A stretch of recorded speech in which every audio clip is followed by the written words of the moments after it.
Hello everyone, welcome to Inconvenient Truths. I'm your host, Jennifer Zeng. First of all, Happy New Year, since this is our first episode in 2025. Just before the new year, the New York Times published 3 more articles attacking Shen performing arts and Falun Gong, adding to the 8 articles before, making a total of 11 articles targeting Shen and Falun Gong in just 4 months. People can't help but ask why.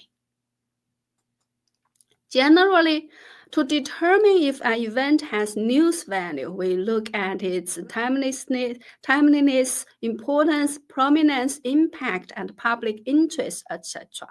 From this perspective, the CCP's persecution of Falun Gong, which has lasted over 25 years, directly and indirectly involves hundreds of millions of people.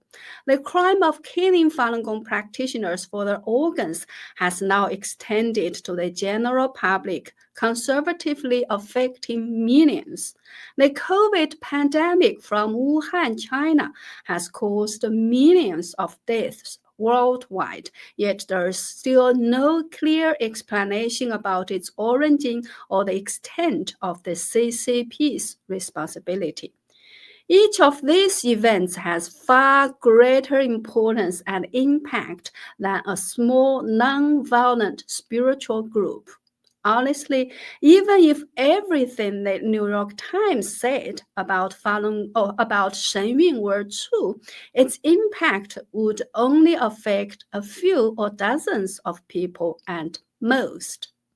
Moreover, the New York Times admitted they started investigating after a so-called whistleblower contacted them, who was never a member of Shen but someone filled with hatred towards Shen and Falun Gong. This whistleblower publicly vowed to destroy Falun Gong for many times, and he even admitted to having mental health issues. He also admitted that he was very paranoid, and he was charged with illegal possession of firearms and so on. So in short, in the events the New York Times investigated with such effort, there were initially no victims. According to the New York Times, the investigation by the New York State Department of Labor into Shen began only after their inquiries. After that, a supposed victim portrayed as the main character by the New York Times filed a civil lawsuit against Shen and several other individuals and organizations, including Feitian College professor Zhang Tianliang, who is also a YouTuber. Astonishingly, just hours after the lawsuit was filed, before Zhang Tianliang could even finish reading the 60-plus page lawsuit document, the New York Times had already published their long report on the case. This speed is only possible if the New York Times knew about the case in advance and had prepared their report. So we must ask, what role did the New York Times play in this lawsuit and in pushing for the Labor Department's investigation?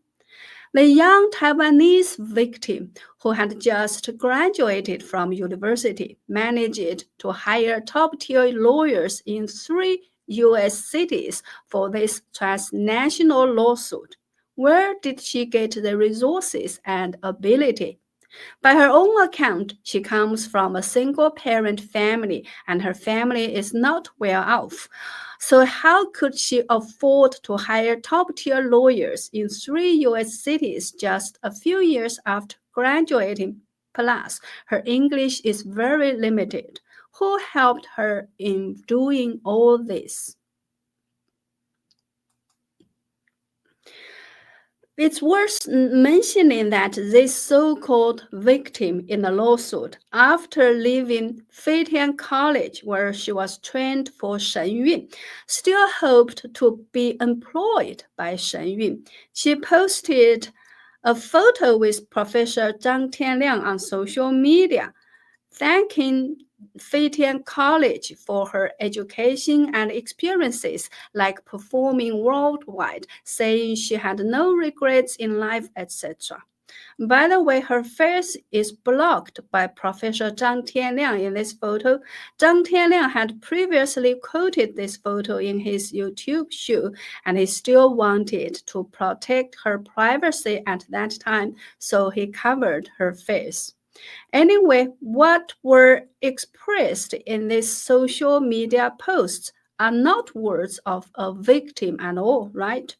Her attitude toward Shen Yun only changed after she and her Taiwanese husband visited China and had prolonged contact with the above-mentioned whistleblower. Her husband even posted about closing her social media to prevent Falun Gong practitioners from contacting her. Additionally, this victim herself stated on social media that she has a cooperative relationship with the Beijing Dance Academy. She co-manages a dance studio in Taiwan with the Beijing Dance Academy, and the studio's Facebook page lists her as a classical dance teacher at the Beijing Dance Academy.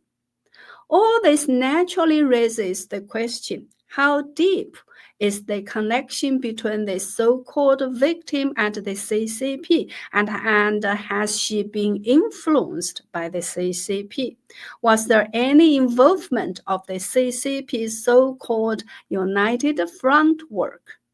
Of course, all these facts and questions were conveniently ignored by the New York Times. Recently, Chen Jun, a CCP agent in Los Angeles was sentenced to 20 months in prison for trying to bribe an IRS official to revoke Shen Yun's non-profit or tax-exempt status. On December 19th, his subordinate, Sun Yaoning, also from Los Angeles, was arrested for acting as a CCP agent. The DOJ's complaint shows that they intended to counter Falun Gong's annual participation in the Washington, D.C. Independence Day parade by organizing a 100-person drum team and other Chinese elements to dilute Falun Gong's influence. They requested funds from the CCP for drums, costumes, and expenses.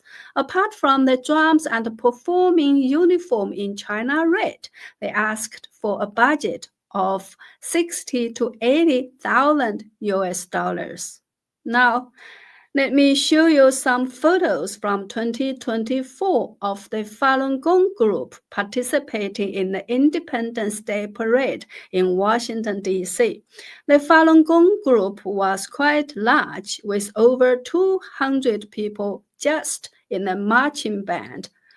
The secret I can tell you is that there weren't actually many Falun Gong practitioners in Washington, D.C. Many come from other places like New York. Traveling back and forth takes about 10 hours by car or bus, which is very tiring, yet they overcame the fatigue to participate in the parade with a vibrant spirit. To save money, they usually go back on the same day without staying in hotels. Each person pays for their own participation, including making their own costumes and preparing floats out of pocket, with the goal of celebrating this grand event with the American people and sharing the beauty of Falun Gong to the public. However, to counter this group, CCP agents actually request special funding. In other words, to suppress Shen Yun and Falun Gong in the U.S., these CCP agents are willing to break American laws. So, why does the New York Times do the same kind of things as these CCP agents? Isn't this question worth asking? From a journalist's perspective, the stories and events reported by the New York Times do not have any news value. Also, there shouldn't be any so-called personal grudges between the New York Times, Shen, and Falun Gong. The only organization in the world that hates Shen and Falun Gong and has spent over 25 years trying to eradicate them globally is the CCP. So, why does the New York Times do what the CCP would love to see? I won't draw any conclusion here. I've already analyzed this in a previous program. I'll put the link to that video in the comment or description section. Now, let's address a recent New York Times article about how Shen Yun tapped religious favor to make $266 million US. This article reminds me of the early days of the persecution when the CCP spread lies about Falun Gong's founder, Mr. Li Hongzhi, amassing wealth. I remember in 2000 when I was detained in Beijing female labor camp for practicing Falun Gong, we were forced to study CCP's propaganda against Falun Gong.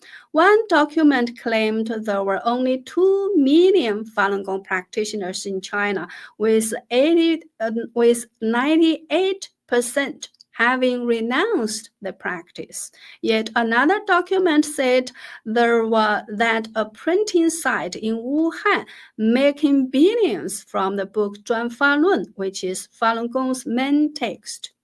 I forgot the exact figure they mentioned, but I remember calculated that Zhuan Falun was sold for 12 yuan in China back then. This is the front and back cover of Zhuan Falun as it was published in China.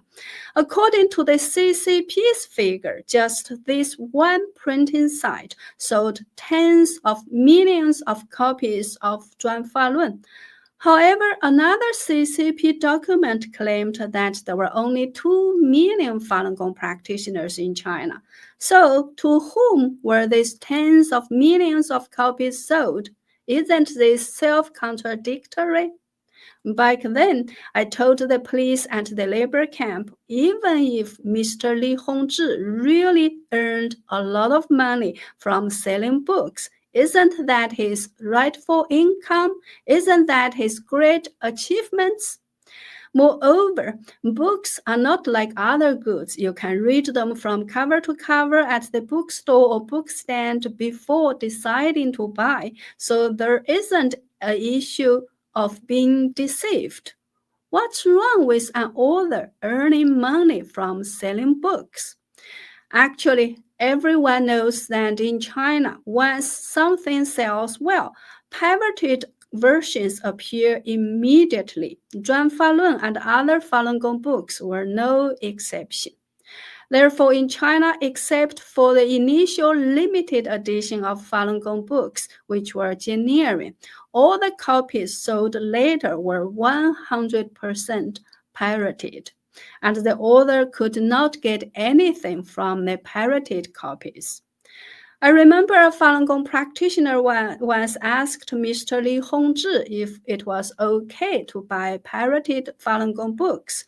Mr. Li Hongzhi replied that it was fine as long as the content hadn't been altered. Moreover, after Falun Gong practitioners established their websites in the US following the persecution, all of Mr.